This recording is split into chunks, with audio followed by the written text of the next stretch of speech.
নমস্কাৰ, মই মুন্মি। আজি আকৌ আহিলোঁ আপোনালোকৰ মাজলৈ। আচলতে সামাজিক মাধ্যম যিকোনো এটা খুলিলেই এটা কথাই বহুত বেছি পৰিমাণে প্ৰচাৰ লাভ কৰিছে, মানে বহুত বেছি পৰিমাণে কথাটো তুংগত উঠিছে। এজন অসমীয়া ল'ৰাই এসাঁজ ভাতৰ কাৰণে এখন বিয়া ঘৰত গোটেই সমাজখনৰ আগত কাণত ধৰি উঠা বহা কৰিছে। তাতকৈ আৰু অপমানৰ কথা কিবা হ'ব পাৰেনে? যিখন অসমত আলহীক অতিথিক সাক্ষাৎ ভগৱান বুলি আমি পূজা কৰোঁ, যিখন অসমৰ আলহী আপ্যায়নৰ কাৰণে গোটেই বিশ্বতে নাম আছে, সেই অসমত আজি অসমীয়াই এসাঁজ ভাতৰ কাৰণে অপমানিত হৈছে। আচলতে কি জানে, মানুহবোৰ বহুত বেছি পৰিমাণে ধনী হৈ গৈছে। বহুত বেছি পৰিমাণে টকা পইচা হোৱাৰ কাৰণে সিহঁতৰ পাগলামি, সিহঁতৰ অটপালি বা সিহঁতৰ বহুৱালি বহুত বেছি পৰিমাণে বাঢ়ি গৈছে। অপ্ৰিয় হ'লেও কিন্তু সত্য। মানুহে মোৰ যিমান টকা সেই লেভেলৰ মানুহকহে আচলতে আজিকালি গুৰুত্ব দিছে। দুখীয়া দৰিদ্ৰ মানুহৰ কাৰণে সেইখন সমাজত স্থান নাই। কিন্তু কি জানে, এটা কথা কওঁ, যদি বস্তুটো সদায় পাই থকা হয় নহয়, যদি বস্তুটো সদায় পাই আছোঁ, ধুনীয়াকৈ আলাসত পাই আছোঁ, সেই বস্তুটোৰ প্ৰতি কিন্তু কেতিয়াও আসক্তি নাজাগে। বস্তুটো আঁতৰৰ পৰা দেখাৰ পিছত সেই বস্তুটো পোৱাৰ প্ৰতি যিটো আসক্তি নহয়, পাই যোৱাৰ পিছত কিন্তু সেই আসক্তিটো নাথাকে। সেই ল'ৰাজনে কিজানিবা, তাৰ লগৰকেইটাই কিজানিবা ভাবিছিলে, আসক্তি জাগিছিলে তৃপ্তিৰে এসাঁজ খোৱাৰ, তৃপ্তিৰে এসাঁজ পেটটোক দিয়াৰ, আৰু সেই তৃপ্তি পূৰাবলৈ আপোনাৰ ঘৰলৈ গৈছিলে, আপোনাৰ অনুষ্ঠান ভাগলৈ গৈছিলে, নিজৰ মনটোক অকণমান সুখী কৰাৰ মানসেৰে। কিন্তু আপুনি কি কৰিলে? নাপায় নহয়।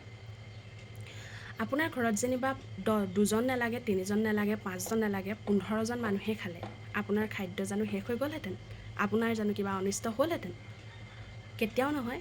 বৰঞ্চ কি জানে, আপোনাৰ বহুত বেছি পুণ্য হ'লহেঁতেন। আপুনি যদি জীৱনত কেতিয়াবা কিবা পাপ কৰিছিলে নহয়, সেই পাপ আপোনাৰ খণ্ডন হ'লহেঁতেন। কাৰণ নমতাকৈ অহা অতিথি বোলে সাক্ষাৎ দামোদৰ, প্ৰবাদ আছে। এটা কথা কওঁ, মই যেতিয়া সৰু আছিলোঁ বিশেষকৈ মই নিচাৰ ঘৰত ডাঙৰ হৈছোঁ, পুঠাৰ ঘৰত ডাঙৰ হৈছোঁ। পুঠা মানে মোৰ মাৰ দেউতাক। এনাইৰ ঘৰত ডাঙৰ হৈছোঁ।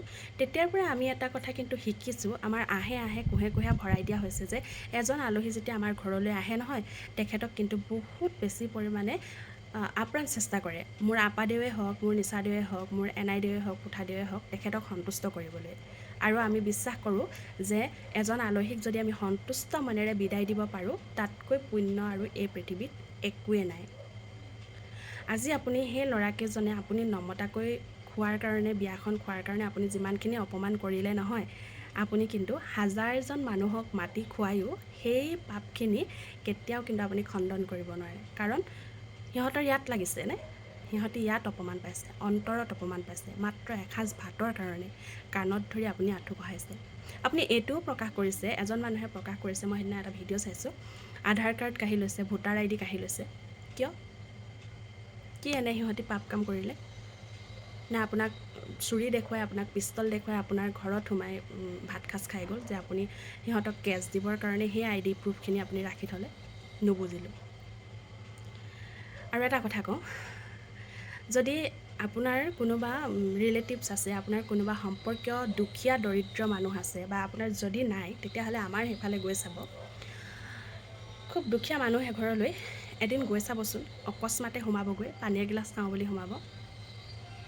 দেখিব তেতিয়া আলহী কেনেকৈ আপ্যায়ন কৰে, আপুনি বুজিকৈ নাপাব। যদি মানুহ ঘৰত নহয় এটা ফুটা কৰিও নাথাকে, এটা যদি চাউলো নাথাকে নহয়, ওচৰৰ মানুহ ঘৰৰ পৰাই গৈ হওক, কাৰোবাৰ ঘৰৰ পৰাই গৈ হওক, এমুঠি চাউল, এমুঠি শাক পাচলি, অকণমান গাখীৰ, যেনে তেনে যোৰা ফুটা মাৰি যোগাৰ কৰি হ'লেও আপোনাক কিন্তু খুৱাই পঠিয়াব।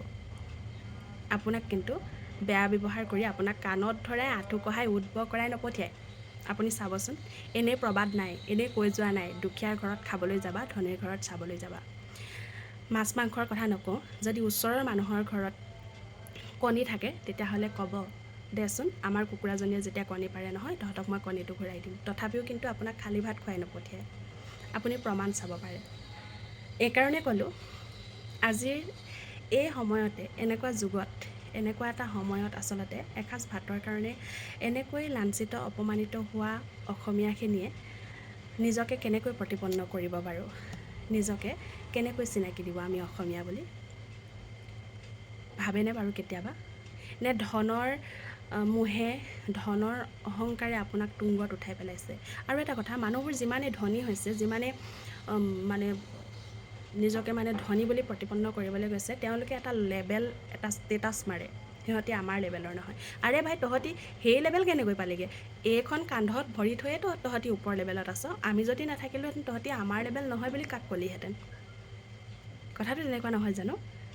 গতিকে এইখিনি কৰাৰ আগতে আপুনি আচলতে ভাবিব লাগিছিলে। আৰু এটা কথা কওঁ, আপুনি যি কৰিলে বা নকৰিলে, মানুহক মাতিছে আহ ভিডিঅ' কৰ, ছ'চিয়েল মিডিয়াত এৰি দে, সেইটো কেনেকুৱা কথা?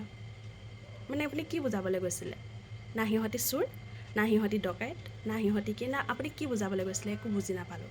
আজিলৈ আহোঁ, যদি ভাল লাগিছে তেতিয়াহ'লে লাইক এটা কৰি থৈ যাব।